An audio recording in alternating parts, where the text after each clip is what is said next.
into nature. Get into nature.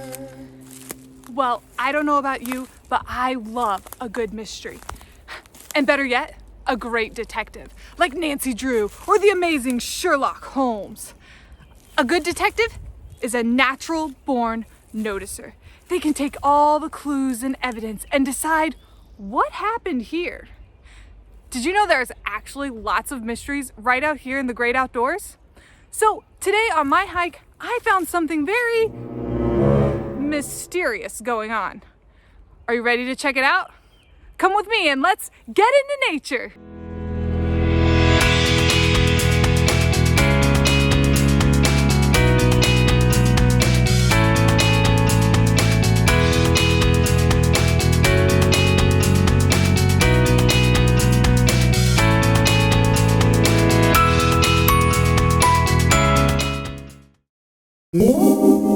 Okay, so the first mysterious thing that I found on my hike today was this little stump. And as I look at it more closely, I noticed some things. First, it looks like it was really roughly cut. So it makes me think that a human probably didn't do this. And when I rub my fingers over it, I can feel these short, bumpy ridges. And I don't know, they seem to be going in all kinds of different angles. So I wonder what could have caused this. I think maybe it was an animal's claws, like an animal was scratching at it. Well, that would be a lot of work for an animal to claw its way through a whole tree. So what would be tougher than an animal's claws? Maybe their teeth. That makes sense because an animal's teeth are a lot stronger and tougher than their claws. I think that's probably right because I know a lot of animals even have tough enough teeth that they can bite through hard-shelled nuts. Okay, so now let's take a look at our next mysterious clue. These tree shavings, wood shavings, that are right here next to the little stump. Let's take a closer look. So I'm pretty sure these little shavings have come from this same tree because you can see the bark definitely matches. And they're all about the same size and they look pretty similar. So that makes me think that they were all made in the same way. So I was thinking, what do these remind me of? Where have I seen something like this before? And then I thought, they kind of remind me of when I was woodworking and I scraped off pieces of wood with a chisel. They came off in long strips, a lot like this. So I'm thinking maybe the animal's teeth are long and kind of chiseled on the end, and maybe that they scraped away all of these bark pieces. The next mysterious thing, where's the tree? Anywhere around here, there's not a freshly cut tree this size. Did the animal take it? Or did another animal take it? What do you think's going on? Now check this out. Not 3 feet away from our first stump are these two other stumps. They've been cut the exact same way. Ridge marks, scrape marks, wood shavings, and no trees. So whatever's cutting these trees down, I think they're starting quite a collection. Okay, so take a look at this. There are 2 big chunks of this tree that have been, well, eaten away. And look, I can see those same ridge marks that we saw on the little stump. So I wonder, did the same animal do this? Well, as I explored the area around the lake, I noticed these 2 trees where all of the bark is missing from the bottom. I thought that was really interesting.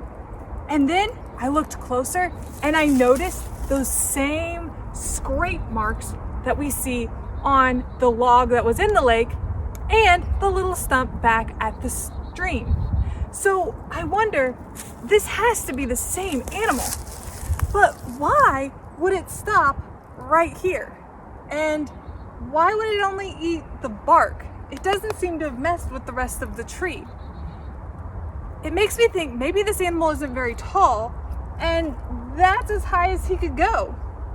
It's the same level all the way around. And he doesn't go into the hardwood. So I think maybe he just likes to eat the bark. What kind of animal would that be? Okay, here's another nature clue. Here's a tree that clearly our little animal friend has taken down. But as we move down the tree, can you figure out what else is missing?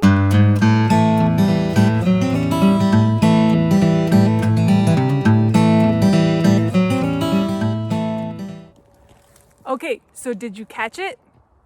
Right, all of the branches are missing. Where do you think they went? Whoa, check it out. I think I found where all of those little trees are going. It looks like the animal that's been taking all of our trees has been bringing them here and building this structure. Do you know what it is? Check out the difference in water levels. On this side, it's a lot lower. But above, you can see that the water meets the top of the structure. And down here, it's at the bottom. So why do you think an animal would want deeper water up there?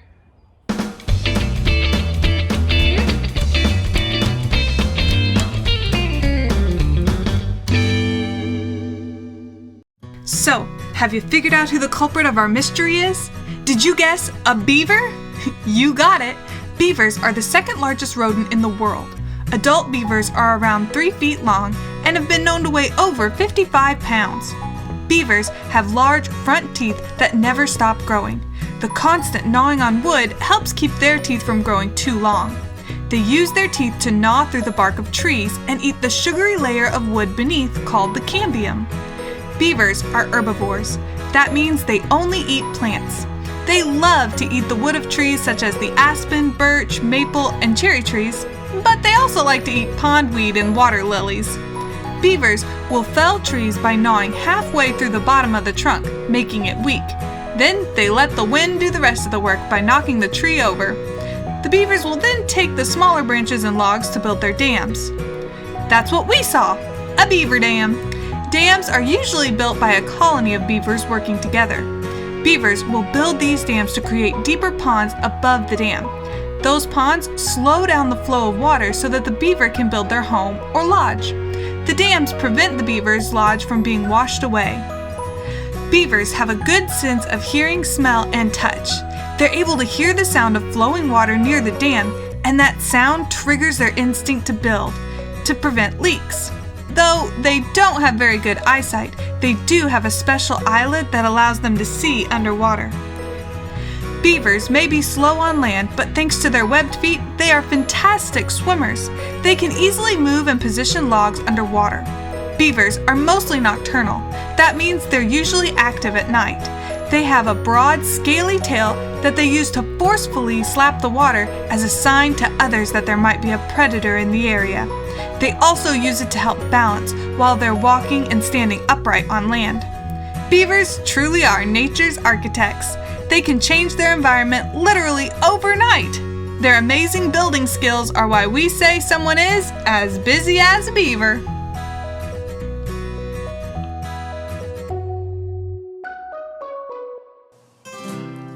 Get into nature, get into nature, get into nature, get into nature.